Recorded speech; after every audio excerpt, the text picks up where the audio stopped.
Hey, it's Chris. Screw it. I want to talk about things and why you shouldn't back them. Let's go. It's been a while, been a couple weeks. Big projects, big names, cash getting thrown around. I'm in a mood. Time to capitalize. Why you shouldn't back any of the games that are currently on crowdfunding. And as always, with the full disclaimer at the beginning, I'm wrong. I'm always wrong. I get punched down on. I get punched up on, whatever that means. And I get punched around. But I'm still going to give you my opinion on maybe helping you not FOMO on the no FUD zone. Yeah, I'm using abbreviations. No fear of missing out on the no fear, uncertainty, or doubt zone, because that's what crowdfunding has turned into. Can't have any of those in any of your content, right? Might not want to scare people off from their product. Anyway, I'm going to try and scare you off. I'm going to try and scare you off because I want to make sure you're spending your money where it needs to be spent. That's a big facetious, asterisk with that one. Where things that are going to actually fit you, fit your play style, fit what you can get played, not what you think, but what actually. There you go. Let's go. He's in a mood, you can tell. Yeah, a few of these are going to be late pledges because they just ended, because I can't do this frequently enough. Although, would you guys prefer this video instead of the should you back, where I just give you the overview of all the projects? But then again, I won't cover some of the small indie ones that launch, and I like covering small indie ones just as much as I like covering the big ones. Anyway, Castle of Burgundy, we're getting into and off of the subject, right? $2.7 million, which will be really interesting. I love going back to these Gamefound pages because they never leave you with this. They always link you to like the total sum after the pledge manager has like collected more funds. So this will be like something like $5 million 6 months from now. Anyway, but you don't need this. This is an absolutely deluxified, superfluous Castles of Burgundy edition. Go buy a $20 edition on the secondary market from the Euthia, whatever 10th anniversary, whatever copy it is, Ravensburg, whatever it is, right? So you don't need it. The miniatures are fantastic to look at. They are completely non-functional. They make it very hard to set up and tear down. The acrylics are nice. The set in the actual board to help the tiles from slipping, very, very nice, the insert. And the other insert, though, it's kind of big to get through. It's a big storage insert. It's not necessarily as, you know what, I take that back. It is a slightly helpful setup teardown insert, but you know, if you've seen one insert nowadays, you know, that's a slight variance on inserts that are slightly better and slightly worse in terms of really just their deluxified storage rather than anything else. And do you want to pay $150 for something like that? Now, again, 95 and, you know, shipping 20, 25 bucks, whatever. But compared to less than the cost of shipping, that's what you have to think. Do you need any of the expansion content? No. If you got one or two minor expansions with this, this is all you ever need. There's way, way, way more stuff than I ever need. And I love this game. This is probably a top 25 game for me all time. And I'm looking at this going, this makes it harder to actually get to the table. And if you want all the cool stuff, and let me be clear, the neoprene mat is probably a must if you're going to get this. That is the one deluxification I would justify above everything else. It's $165 now. That's $70 extra. Now you can probably a la mode it, you know, if you like that sort of thing. So go for that if you want. But this is a lot of money to spend on a game that is no different gameplay wise than the cheaper version. So take that for what you will. That is a huge, huge, huge, huge, huge increase in price for pure deluxifications. Just like I said with Roth, where the game was triple in price for the deluxifications with all of them versus the base game alone. Mindbug. I love Mindbug. You're not going to like it. It's going to be too light. It's going to be too chaotic. It's going to be too take that. It's a head-to-head dueler. You flip over your Mindbug. You steal somebody else's creature. Aha, gotcha. Take that. Boom. You lose. You only have 3 life. It's quick. It's hardy. Everything is overpowered, so nothing's overpowered. You're not going to get the strategy that you're looking for in this 2-player head-to-head dueler. I love it. You won't, and that's okay. Don't get it. You can spend $100, $200 even plus on this game. You only need one of them, maybe 2 of them if you're feeling splurgy. All of them just go together. The only thing that you should be looking at potentially is, well, do you want to play 2 versus 2? I don't know. I didn't play the tag team mode. I'm intrigued. I like the overpoweredness of everything. I like the craziness and chaos, but this is one of the most in that sense. But it's just fun because every turn you're doing something cool. Do you want to do something cool every turn? Do you want to do something cool every turn? How many games can you say that? Wait, I'm not trying to tell you to back it. Don't back it. You don't want to do cool things on your turn. Go elsewhere. It's a cool mechanic, though. I like the stealing of things. You know what? You lose, you play again. You play 3 times in 15 minutes and you're getting your money's worth. Wait, you don't get your money's worth. No. Ignore that part. You get your money's worth. Anyway, that's what you're looking at. How much do you want to spend on it? You need to know that you love it because it's a lot different than a lot of the other things that I personally love in 2-player duelers, but it does it in a great way and it's grown on me a lot. So take that for what you will. But you know what? $400,000 for this game. That's crazies, as I tell my 3-year-old, right? There you go. Keyforge. Speaking of things you don't need to get, it's just decks. You're buying crapshoot decks because, at least with other asymmetric head-to-head dueling games, Mythic Mischiefs, Summoner Wars, right? You can at least find one that you're going to like. And when you buy these decks in these high amounts of randomness, whether or not you get the extra mythic creatures in this one or not, your mileage is going to completely vary and you're not going to know. And you're not going to find out until after you buy. So you see more of this getting sold in sets of stuff. And people are like, don't worry, you'll find a set you like in all of the 37 that I'm selling you. And then you go, why are they selling all 37? Is it just because they didn't like them? Is it because they're not as good as the all unique decks that are out there in the history of the universe of the world in this situation? And it is a game like no other. And I like how they've done the mechanistic approach differently. Are you willing to take a gamble? And it's not an inexpensive gamble either. To get in, it's $60 for a couple packs. $75 for a svelte decks only pledge. Do you want to deluxify it on top of that? Well, you can spend more than you can spend on Star Wars Unlimited just on this one alone. Look at that. You can get a whole bunch of merch. I need merch. Anyone want to design me a t-shirt? Devin, I'm looking at you. I saw your t-shirts for your new company. I owe you that box still. Anyway, I digress. Are you willing to spend this much money on a gamble? If you won't do it on a TCG, why would you do it on this one? There you go. We're running through stuff fast and hot today. What else we got? Adventures of Conan. We're just staying on Gamefound. I'm too lazy to go pull up the Kickstarter page right now. So Adventures of Conan, heavily dice-based. D6s and D8s. You take on the role of anywhere of a 1, 2, 3, or 4 player situation. I think it's actually just 2 to 4 now that I mentioned that. But 2 to 4 player, you're either playing to do the quest as Conan, or you're playing as the foe to stop them. And then the third player adds in an ally to assist. But it reminds me more of like Mario, 3D World, where you're kind of, the little Bowser Jr. kind of sort of helping, but kind of also not. I don't know. I'm just making that up as I go. That's probably completely inaccurate, so ignore me whatsoever. I like its aesthetic, but I don't see the need for miniatures on a card-driven, dice-based system. And yeah, it might be thematic, but you're rolling dice to do everything. How do you feel about dice? How do you feel about quests and adventures in a scenario system? Yeah, it's a scenario system, so you're not stuck with campaigns or legacies, which is nice. And to be fair, it's not that expensive for what it is. It's only $50, but is it $50 of stuff you're gonna love from that aspect too? I don't know. Token upgrades, everything else upgrades, dice-based combat system of skill checking. I don't know. You got, several different unique areas in the map with all asymmetric abilities and factions that are going to be harassing you or helping you. It's a little bit of a harder one to tell, to be honest. I think you're going to have to go watch gameplay if you have serious interest, because the rulebook, although it lays out the phases of the game as a whole, doesn't really give the best flow. But again, it isn't stopping the $100,000 onslaught of campaigns we've got going simultaneously right now. So, Adventures of Conan. Do you have any nostalgia for Conan? I personally don't. Slightly before my time. Aging myself here. There you go. Canvas, big box. You know what? Great thing about this big box is it fits all of the stuff, even if you have the other stuff. It fits smaller, comparatively, than storing all the stuff separately on your calyxes.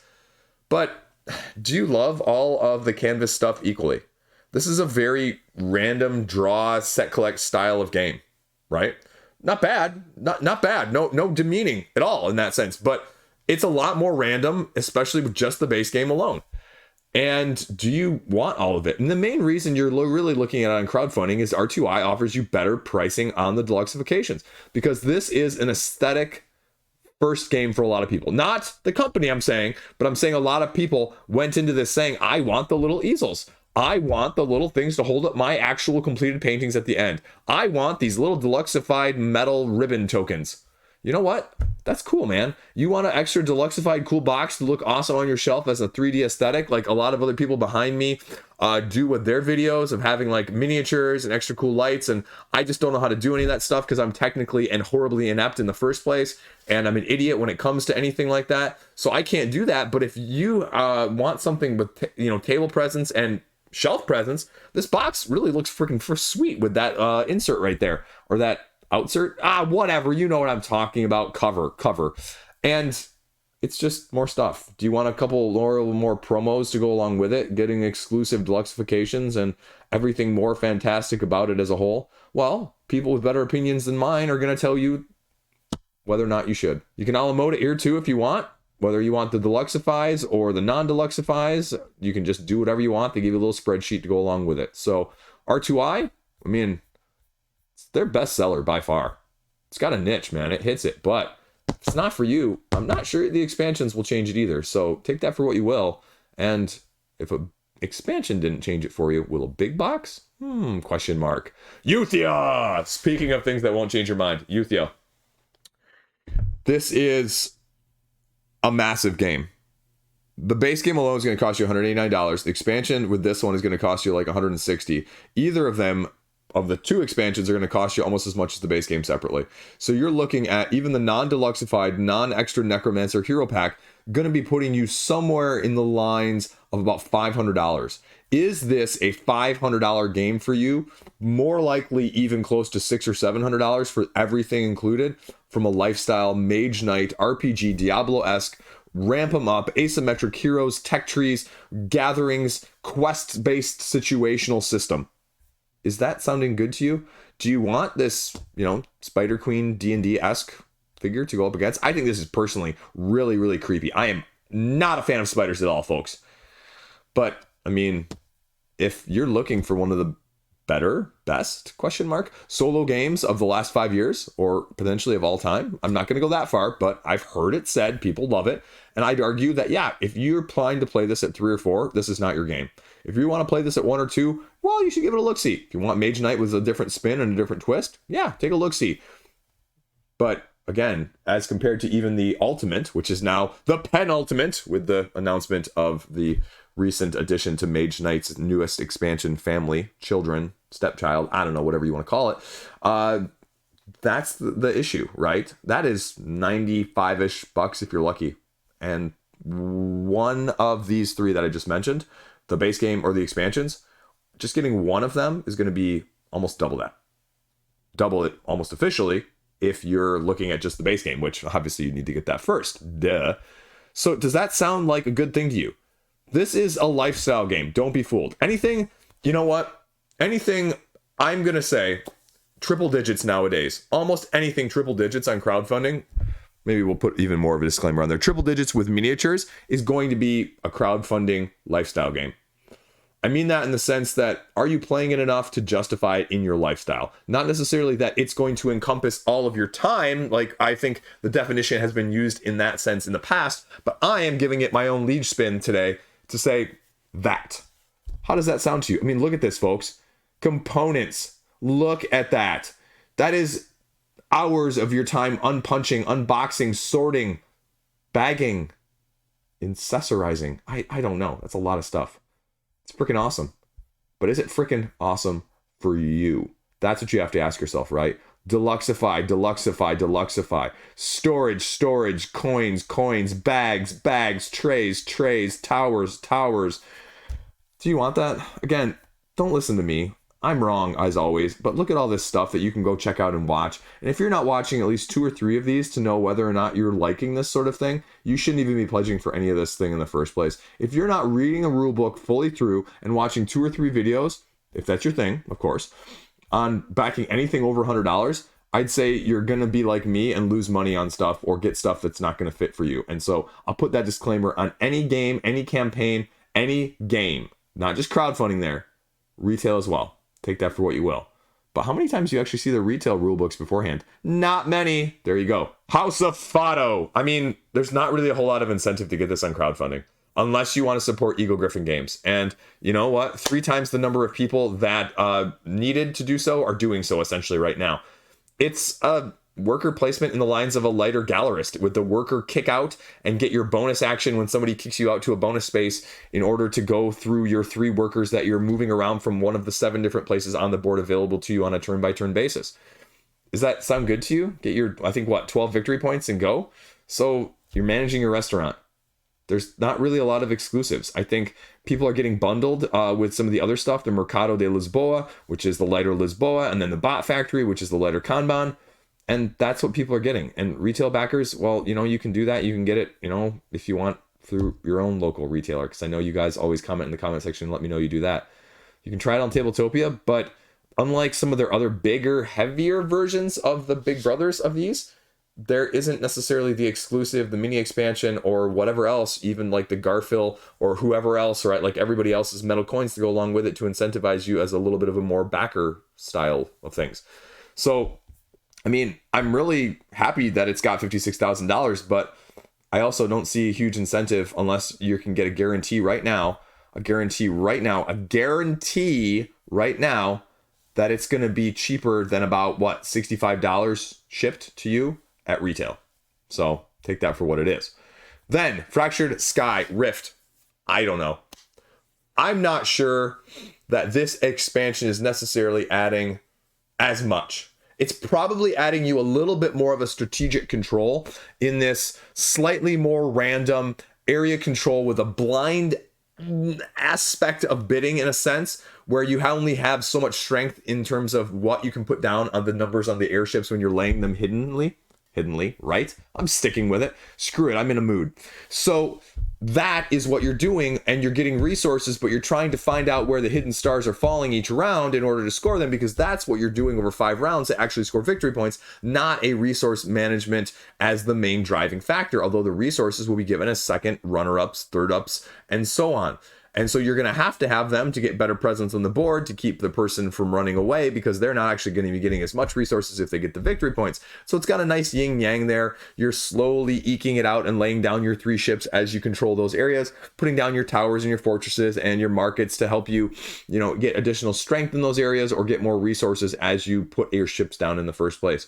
There's enough mitigation that it's going to be light. It's going to be easier overhead, easier to get to the table at a higher player count than a lot of other games of similar mechanic, but you're going to pay a deluxeified freaking price for it. And are you okay with paying more to get something that might be more accessible to the table? That is the yin yang dilemma in this game as a whole. And we're seeing a little bit more of it, not with everything now, because a lot of the deluxeifieds are also being super heavy, 30 to 40 pages regardless. I can't tell you how many rulebooks I've seen in the past month that fit that. Spoilers, it's a lot. And so, if you're okay with a 10-page rulebook that's, under an hour of gameplay, that plays at 1. Although, area control, I typically say 3 to 5. I can't do less than that. Just doesn't work in my head very well. I just don't have as much fun. The dynamic of those games really is emphasized at 3, 4, or even 5. And you know what? Just personally speaking, isn't as fun at 1 to 2. So if you're a 1 to 2 player, maybe go look elsewhere. Or area control just doesn't fit that as well. Take that for what you will. I'm completely wrong as usual. Go get all this other stuff. What's the Rift expansion giving you? Well, it's giving you different colored stars, allowing you to set collect in a different way to score points in a different way. So if you want that, if you want to deluxeify it, if you want to super deluxeify it, if you want to make it metal, like not rad, but metal, you can do that too. So that is what Fractured Sky's got going on. People love it. It's my 3rd favorite Ivy Studios game, behind Mythic Mischief and Veiled Fate still though, because Veiled Fate got knocked up a notch because of the latest expansion. Boom, there you go. Enemies and Lovers, The Crown of Elfham. Again, young adult fantasy novel with a following. I covered it on my channel. I did the review a week or 2 ago. I don't know, whatever this is going to air at that point. And it's a very take that 2 to 4 player game. It's very swingy. I don't think there are enough good cards. There are some good cards in there, but there's very limited amounts of each of the cards, even the ones you need to create your 4 card tableau of your conspirator, your crown, your prince, and your coercion. And there's only 1 crown in the whole deck. It takes a Chaosmos like spin in that deck, and you're just trying to find the crown and lay it, but you're laying all these cards face down, so you don't know who has what, and so you're going to be gradually flipping them face up. But again, there's not necessarily as much to flip face up, I felt like, in terms of risk benefit, because if someone has something face down, you're almost significantly benefited by trying to take it out or trying to steal it. there aren't many trap cards in that sense, because it says, oh, well, it could be a trap card, it could be something you already have. Well, just take it out, it doesn't matter, then they're going to lose it. So that's fine, because there's like 1 or 2 trap cards in the whole deck, and so the chances of that actually being out there and when you need it, again, similarly, like you have a lot of take that cards with discarding and grabbing and stealing and poisoning and attacking and assassinating, but there's only 1 counter card to them, 1 counter card in the whole deck, and there's only 1 counter card to the counter card. So unless you happen to be holding just that 1 card at just the right time, or you have one of the very few cards that utilizes a cool mechanic of being able to steal cards from the discard pile back if they've been played, your chances of making it successfully work are just low. And so it just felt very swingy in that way. And I was hoping that the crowdfunding page was going to have a little bit more, but it's just basically that, and that's okay. And so it's got a good following. Holly Black's, an author with relative acclaim on the New York Times bestseller. So if you're a fan of this series in the first place, The Cruel Prince, check it out.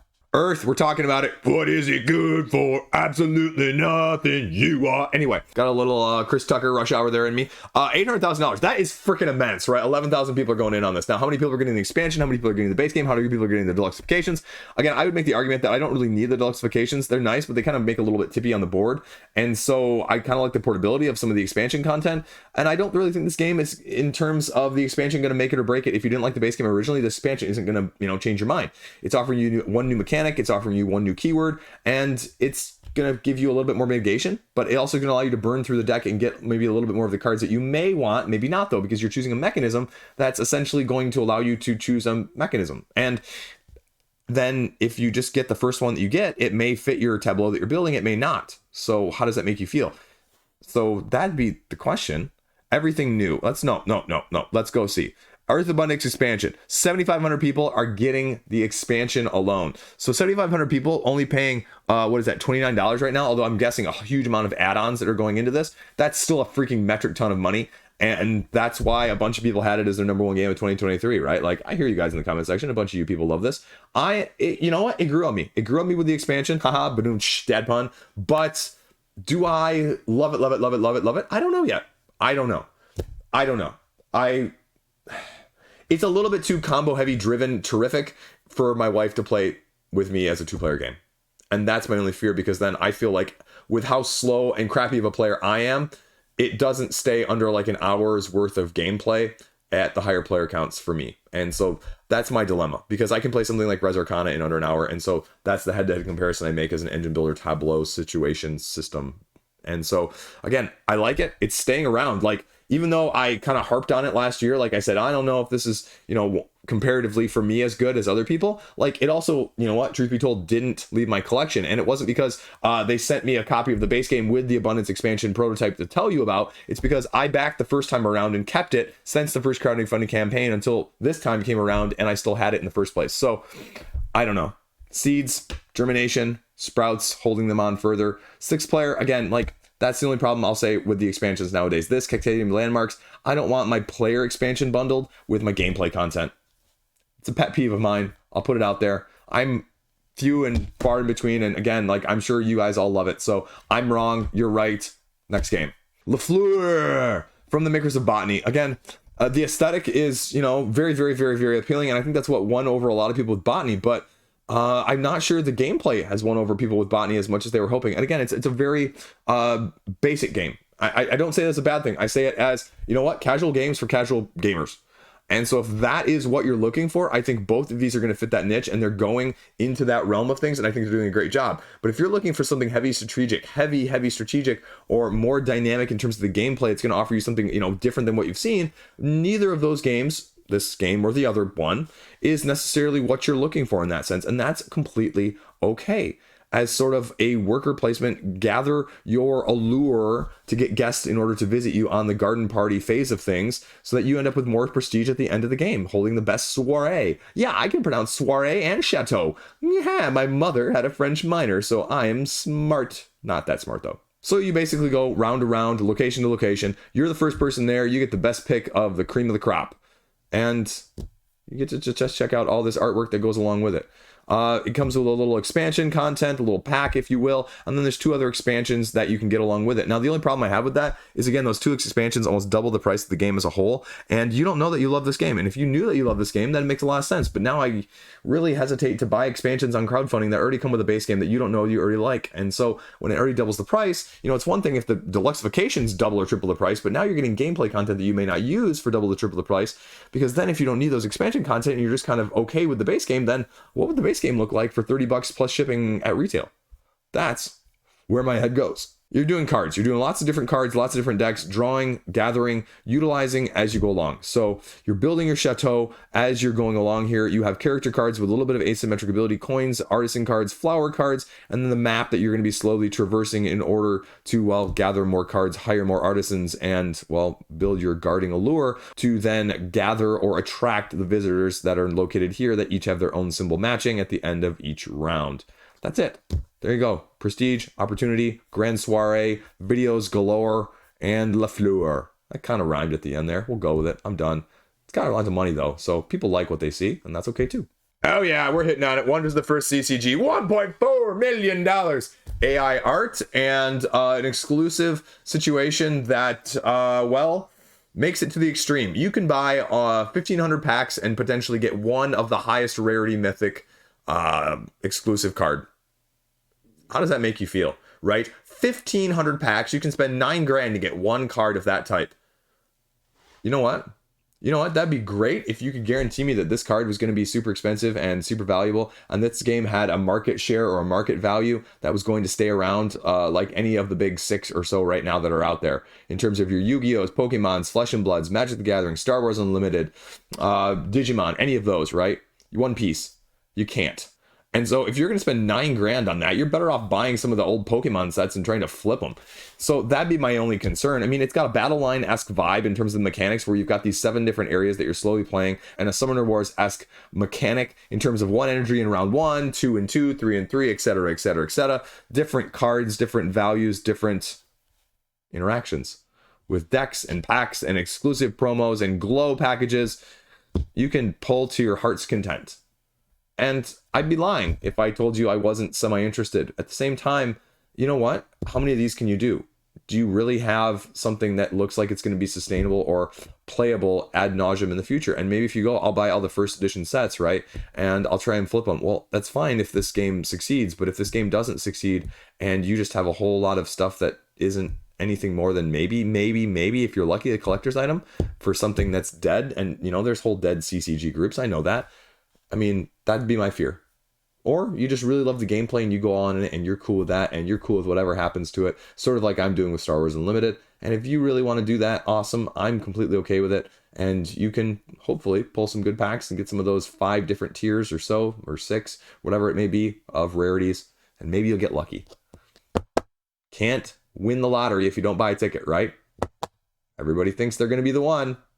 Let's go. Kinfire Council. It's the next thing in Kinfire games. If you're looking at those other Kinfire games like Delver Chronicles, though, you should probably get them, well, either at retail or for some of the, add-ons from this one. But this is unlike those because this is a little bit of a cooperative take on the worker placement style of things, as opposed to the solo deck building-esque style of Delve and the dungeon crawl of Chronicles. And so the unique thing here is you have workers that are going to unlock abilities, but then you're also going to be going through the 3 different phase system as you not only try and outbeat the cultists, because if the cultists have the most, then whoever wins is the person who cozied up to the cultists the most, but then also you have to beat the cultists but beat your opponents at the same time. So how are you mitigating the cultists, stopping them from overrunning the 3-tiered town of action spaces that you have, but also not hamstringing yourself enough at the same time in order to, well, still win and outscore your opponent. So all of these different tile locations, lighthouse sites, because what you're doing is you're building 5 lighthouses cooperatively over 5 rounds as the sort of trigger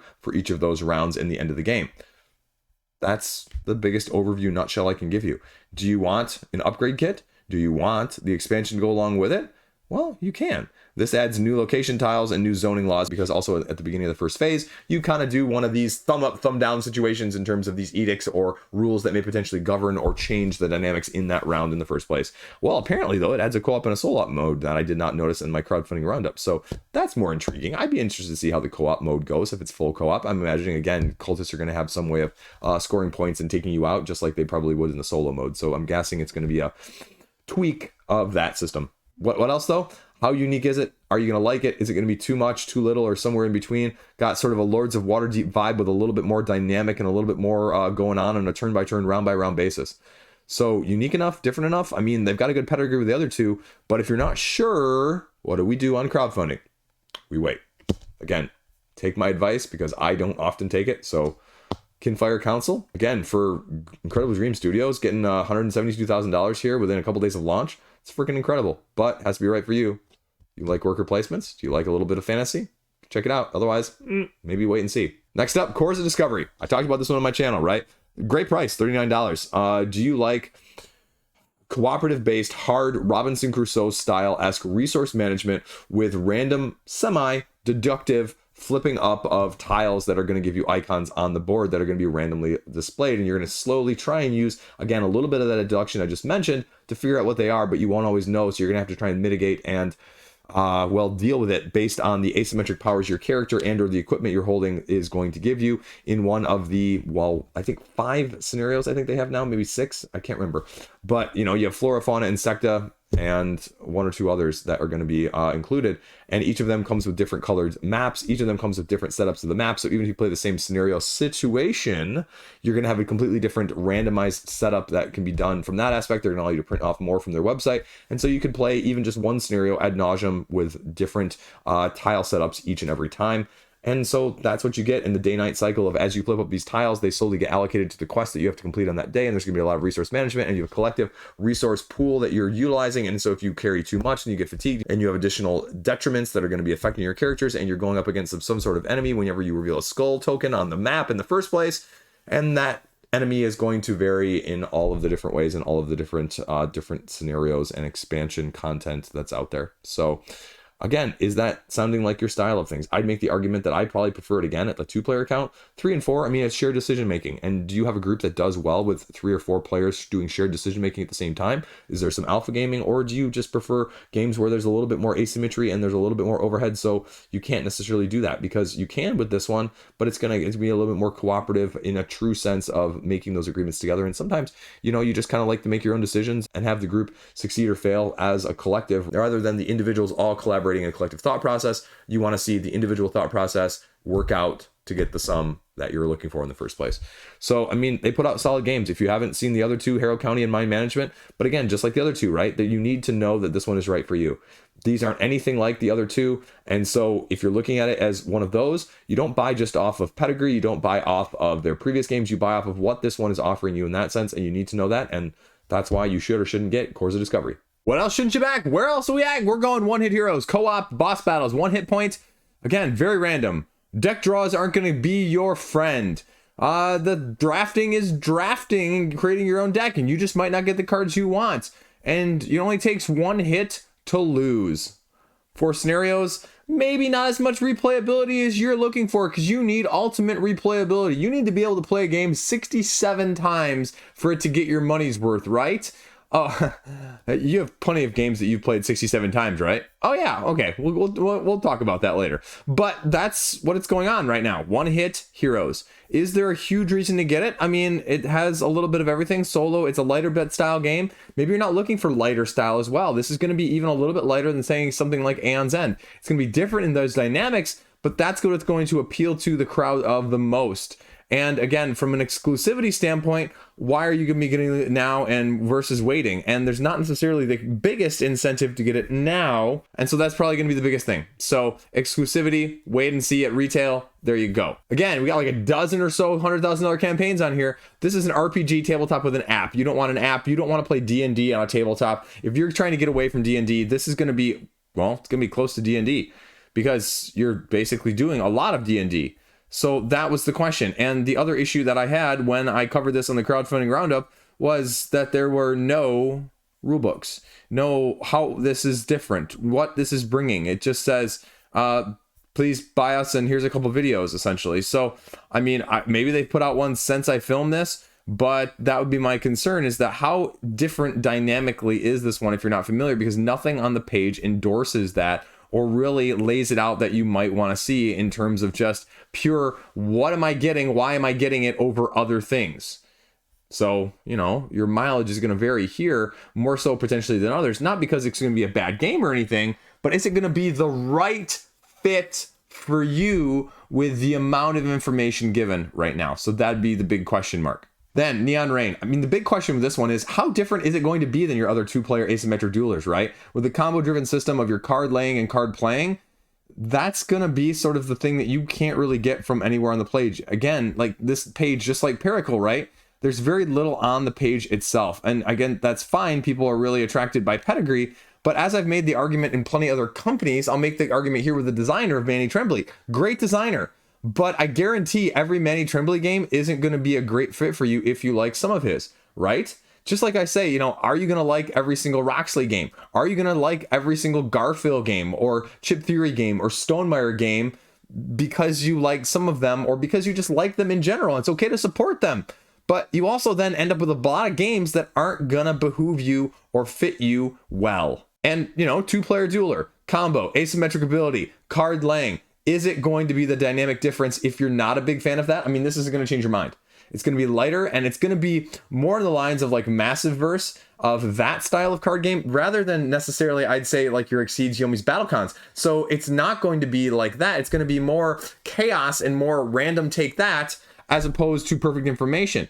And again, I see two crowds that just want to play quick, fun, whatever, win, lose, draw, doesn't matter style of things. And that's going to be more of this. Or if you really want the better person to win on a more routine basis, I don't necessarily get that flow vibe from the rule book and the 2 preview videos. So again, this could be an absolutely fun game.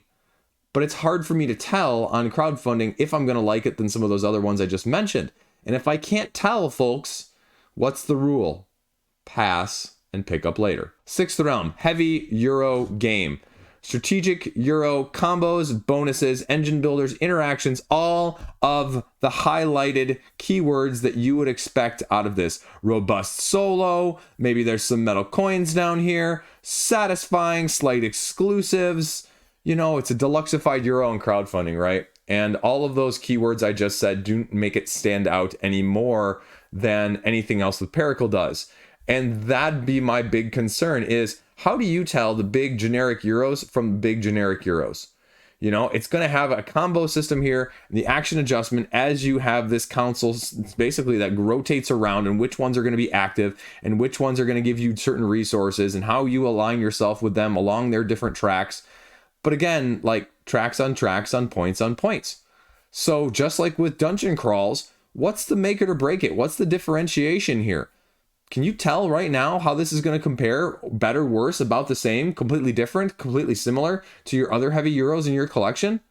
And that's why I stay out of this one, because I honestly don't know. I can't tell you that it is dynamically different at the same time. So maybe some of these preview videos can, but again, maybe some of the preview videos can't because they're preview videos. So do you want to bank on it? Do you want to try and get an expansion to go along with a game, a heavy Euro game that you don't already know you're going to love? And for anywhere between 1 to 3 hour play time and nearly a 4 weight rating on Board Game Geek, do you have the scope to handle it right now? Especially if you're one of those people that loves these style of games, right? How do you differentiate those? How do you tell in the comment section? Let me know. Is this one going to be better, worse, or about the same? Final Frontier, with their previous ones, there hasn't been anything that's been a must-buy on crowdfunding in the past couple. And again, I don't say that as a bad thing, but Merchant's Cove, Bardwood Grove, Solani and the Girl Who Made Stars, Monsters on Board, First Merchant's Cove. Like, none of those are like, oh wow, I had to get them on crowdfunding in order to really feel like I needed it there.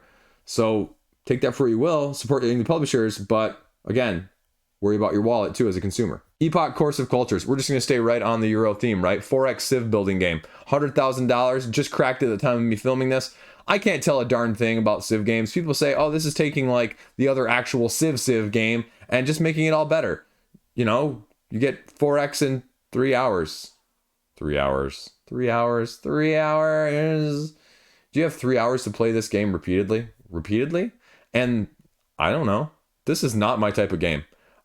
I'm just going to say cautionary tale, right? Because I see a lot of these show up in the secondary market. How does this, again, differ from other 4X or even just basic Civ games? Are you going to like this mechanical difference of what this is offering?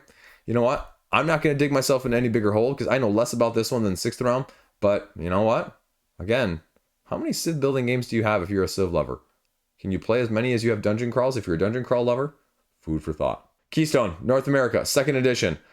Well, you know, it's kind of weird. This is a 2nd edition, and the coastal expansion, when I filmed the Should You Back video when it launched, didn't really have a whole lot of information on what the actual expansion was doing. Now, they have a rulebook sample. Well, just kidding. It's actually still not out over a week after I filmed it and a week into the campaign.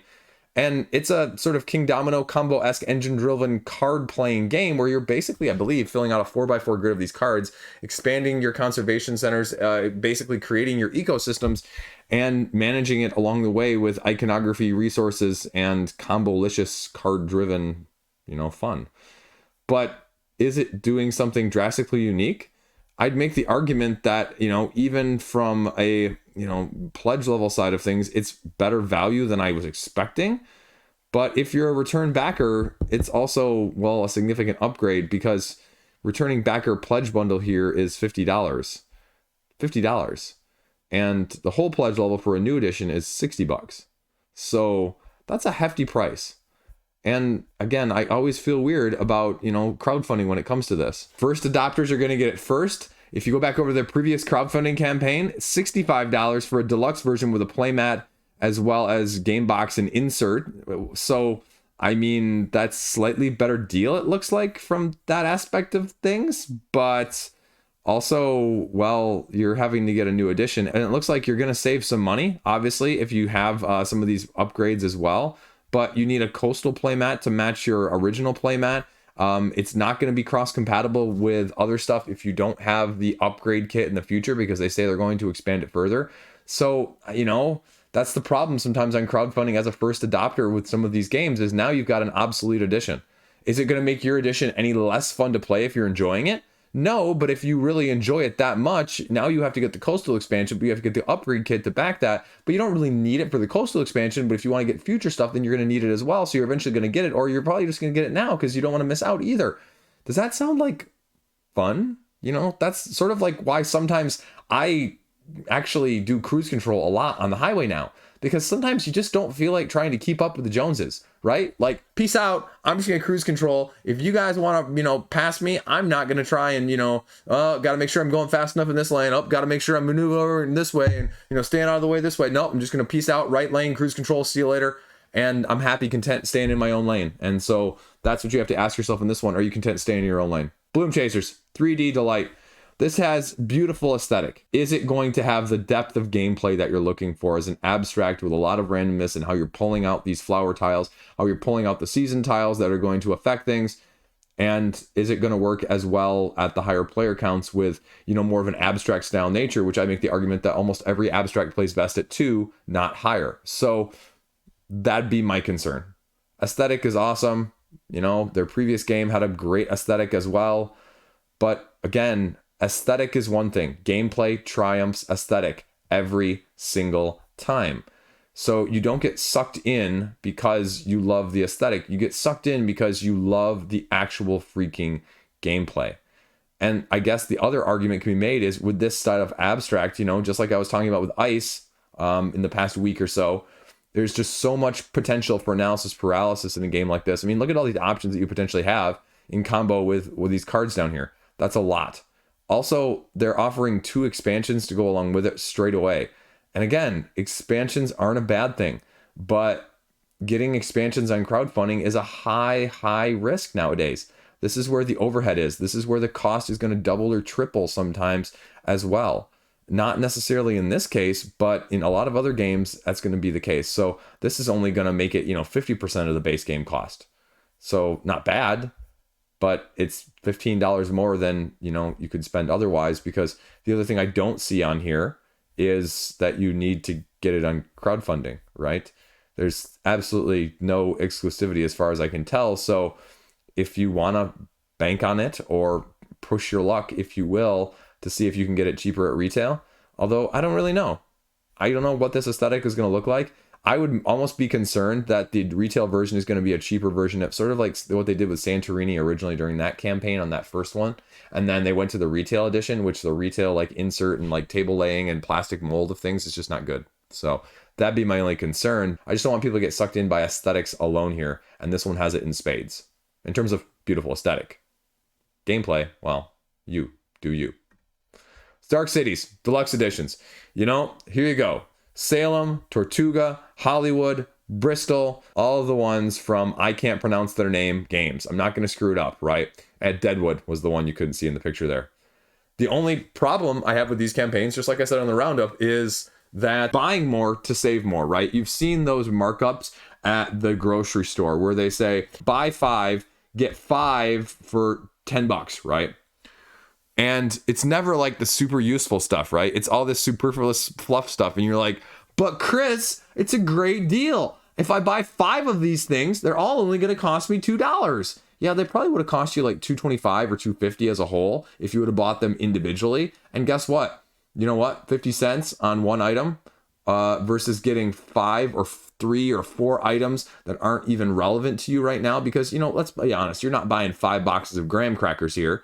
You're buying like 1 of this and 2 of these and maybe 1 or 2 of those and then maybe another 1 of those, right? In order to actually do it. You don't buy 5, unless you're me and you buy one thing and you eat one thing all the time and you're just crazy like that. But that'd be my concern here, is that you're buying more to save more, and you're not going to like all of these. Again, I've had plenty of people say to me, I prefer this one, I prefer this one, I prefer this one, I prefer this one.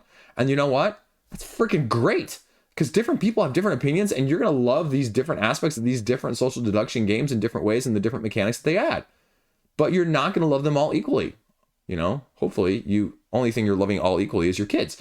And so that is not your children on the page here.